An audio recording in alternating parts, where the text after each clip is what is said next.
Surely you have long realized that something sometimes holds you back. Even though there are no visible obstacles in your way, there is something within you that keeps you trapped inside.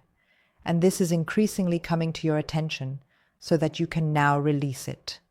The current cosmic influences and events are our best teachers in 2021, helping us to recognize what still needs to be liberated within us. One could also say that the time for our personal hero's journey has begun, in which gradually one or another awakens, suddenly and irrevocably. All at once, everything just feels different within you. You are awake, drawn in by such a pull that we know so well, and you set off on your way, sometimes perhaps a little cautiously and timidly, sometimes with a bang. Yes, because all that newness coming into your life, both internally and externally, needs to be integrated first. And every step, every pace, every single one is important. Because together we are now creating a course correction from the waters of patriarchy, dependency, and power hierarchies into a new era. And we are, so to speak, looking forward to learning about freedom. And yes, also the power of the great collective. This is something completely new, and we humans have not been accustomed to this in this form for thousands of years. And there are 7 steps that are now upcoming, or that you might be able to use for yourself to support your very personal process. This is what we want to talk about today. Hello, my name is Linda Gysi. I have been a spiritual mentor for over 20 years. I am the author of the book Consciousness Next Level and the founder of the Being Potential Method. Being potentials are your strengths. These are your navigation system for this life, so that you can fulfill your life plan, your soul plan, allowing you to live in general fulfillment and joy, and yes, as the best possible version of your being. So define your being potentials as who you are meant to be, yes, as who you are intended to be. And often we lose access to our being potentials, usually starting in childhood. And I would be happy to show you in our next live show, which is free by the way, how you can reactivate these being potentials, how you can recognize them and reactivate them. And interestingly, this also resolves the problems in our lives. So if you're interested, you can find the link to the live show here in the text of this podcast episode. So let's return to the topic. It is about liberation. This can be established as it involves letting go, and above all, self-empowerment. Most often, it is your own thoughts, your own fears, and your beliefs that limit you, hold you back, and keep you trapped in your own matrix. They create, so to speak, invisible walls that prevent you from fully realizing your potential. The good news is that you have the power to overcome these inner boundaries and dissolve your inner prison. And that is exactly what is at stake for most of us right now. When you feel that you are changing or that your life is changing, and you have no other choice but to go along with it, then it is a clear signal for you that these prison walls, which have arisen from your fears, your self-doubts, your beliefs, and your thoughts, are now wanting to dissolve. So how do we proceed? The first step, the first stage, is to recognize what I call your inner walls. The first step to liberation is to recognize your inner walls. These walls consist of, as already mentioned, self-doubt and fear of the unknown, for example, or the need for control, but also from the fear of failure. And these fears are often deeply rooted in your past, shaping all your decisions, without you always having to consciously perceive it. Take the time to explore your inner walls. Ask yourself, for example, which beliefs are preventing you from living your life autonomously, or from trying new things and fully embracing life? Where do these thoughts come from? These are the most important questions you should ask yourself for the first step. First, it's about localization. This is very important. Only when you know your enemy can you confront him. Let's move on to the second step. The second step is very important because it is about understanding the cause of your walls.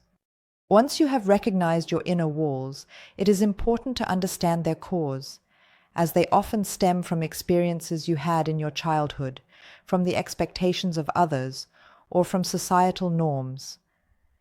Additionally, they are usually intertwined with very painful and traumatic experiences, or everything is permeated by them. In our Being Potential program, we refer to these as our primal wounds.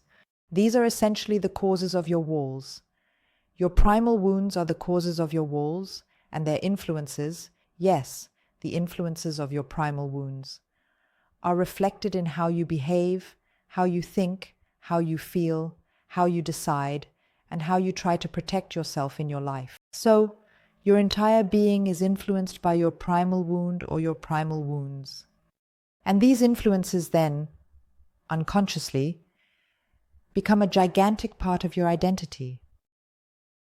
However, this does not mean that you have to define yourself by it forever. The power for your life lies in your hands. Even if you have not learned that, the power over your life lies in your hands, not in the hands of your past. By understanding the causes of your walls, you can begin to question them, weaken them, and heal. This is very important. So first, localize them, then investigate the causes. You don't need to dwell on it, as we are now moving directly to the third step. It is clear that change begins in the mind. Once you have recognized and understood your inner walls, the process of change begins.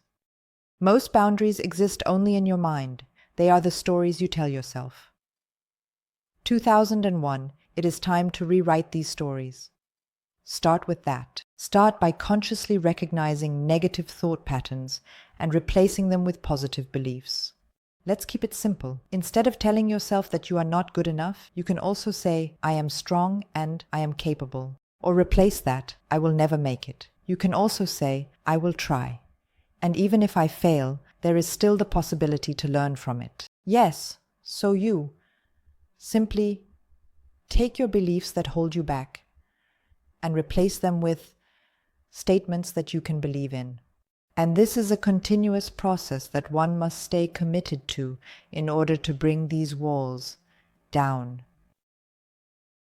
Let's move on to the fourth step. This is the power of letting go. And this is a very exciting topic, as an important step to dissolve your inner prison is letting go. And that means letting go of control over the uncontrollable. So everything that you cannot control anyway, let it go. Surrender it, and rather focus on learning to trust life, to develop that trust. 2001. It means healing your primal wounds and freeing yourself from anger, guilt, or shame. This process of letting go can be really painful because you become aware of your frozen pains and need to bring them back into flow. They must, so to speak, flow through you in order to be released. And with that, we naturally come into contact with. However, it is ultimately essential to cleanse yourself of such emotional toxic residues. And yes, when you are then so cleansed, you have of course also created space for new things. And when you let go in such a holistic way, you open yourself up to completely new perspectives and possibilities. And you have no idea how much freedom you will gain by shaping your life according to your own ideas. What would 2021 be? Let's move on to the fifth point. It's all about the power of self-acceptance. None of us are angels, and none of us are perfect. It's simply important that this is a very significant aspect, a fundamental aspect. If you want to get rid of your limits, your walls, you will have to accept yourself. And that means accepting yourself in your entirety, with all your strengths and all your weaknesses, successes and mistakes. Self-acceptance is a truly powerful key to your inner peace. And when you finally stop fighting against yourself, criticizing yourself, or weakening yourself, when you finally begin to accept yourself as you are, many inner walls will dissolve all by themselves. However, self-love is the foundation for a fulfilling life. Therefore, it is very important that you embark on this journey at this point. Now let's move on to the sixth step. It's about your inner voice. Trust your inner voice, your very personal path. For the path to freedom is entirely individual and unique. Your path will be different from mine. Yes, but what works for others does not necessarily have to work for you. But you have an inner voice within you that guides you. And the art is simply to learn to trust it. And yes, there will be times when you feel helpless, insecure, and lost. That is completely normal.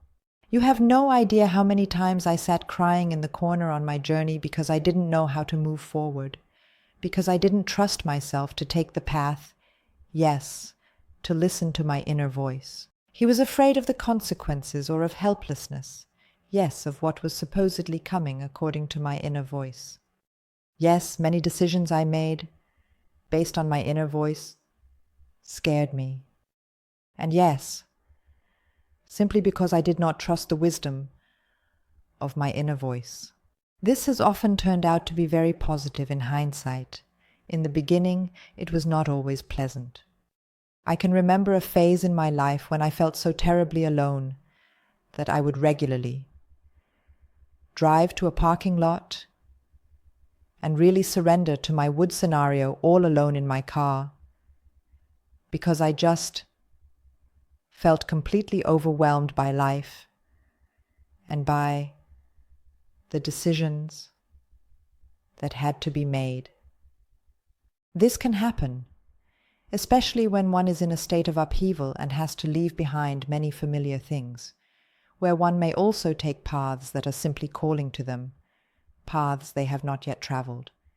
Yes, but one thing is truly certain, and I have learned this over the course of life and time.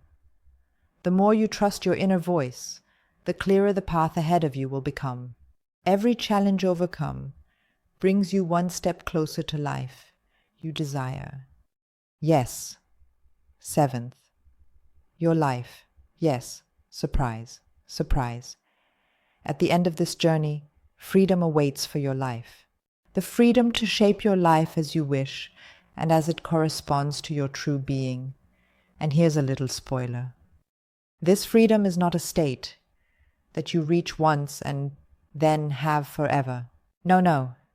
It is an ongoing process, a conscious decision that you make every day, overcoming your inner limits and dissolving your inner prison. By doing so, you open the door to infinite possibilities. And as you follow these possibilities and unfold within them, you will repeatedly sense where your next boundaries are, the next walls. These need to be dissolved time and again. And this is precisely the path of spiritual ascension. Yes, spiritual ascension is often viewed somewhat romantically, but it is a path of liberation. Yes, and with that, you need to look at what is a liberation that happens within. Yes, what boundaries are holding you back?